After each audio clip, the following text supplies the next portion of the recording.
So, um, may nabili akong super cool since sa eskwelahan ng anak ko is palagi siya nawawala ng gamit, especially yung um, baunan niya, yung lagayan ng tawag dito,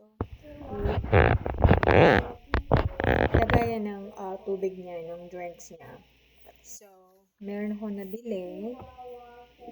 This one sa Amazon. It's called Nimbot. Nimbot. Ambot Nimbot. Nimbot. And, I think it's Murayta lang. Well, oh my God. At ito, pinaprint ko na siya.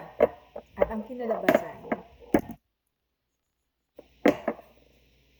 no need ink.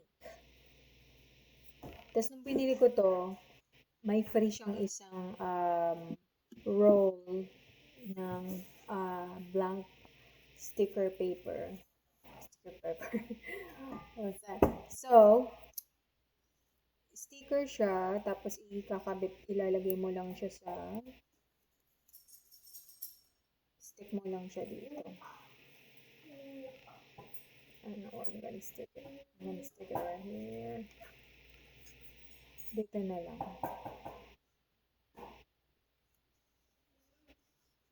Ayan. So, may picture na siya. It's black and white. And yung name niya. Pwede mo siyang ma-styla ng different kind of fonts. Design, different pictures. Na sa'yo, itong picture na to ay galing sa gallery ko. No.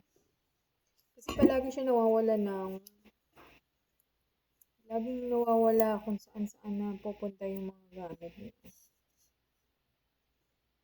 Meron pa nga yung jacket niya. Hindi naman pwede lagyan ng yung jacket.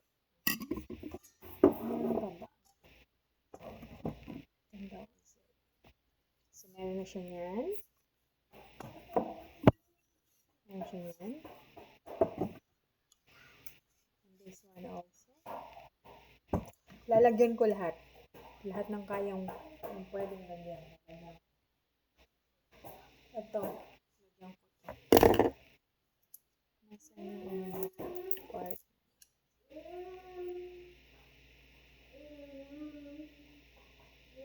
Tignan natin. Update ko kayo pag nahugasan siya. Kung nabubura ba or what. Give me that! Harakin mo na naman to eh. Puro tape na nga to eh. Pinagtagpi-tagpi ko na nga yan. Hunarak mo.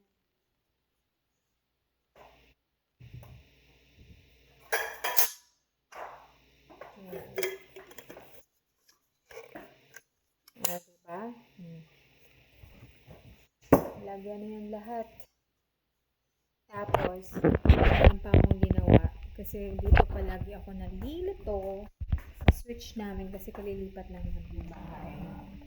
Mga 1 month. Pero still, nalilito pa rin ako. Ito.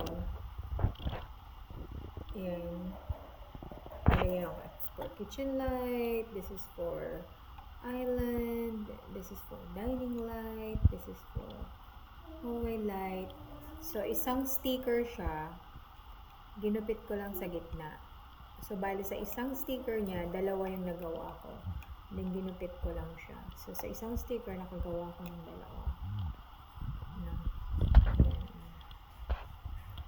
Basta ang ganda niya. Kuha lang kayo, ipopost ko yung link sa comment section below. Okay? Para happy at masarap kaya ng organize. Tsaka small lang niya. Look at this. Super small. Pwede mo siya ilagay sa bag. Pwede mong lagyan yung mga makeup mo, yung mga, meron ko may nilagay pang ako dito. Kanina, ito yung pinakaunang-una kong nilagyan. Ito. Diba? Lagayan to ng asin. Pero hindi kasi ako nagtatapon ng container. Tinatabi ko siya. So, ayan siya. Nakalagay, baking soda. Ayoko siya itapon kasi meron siyang ganyan.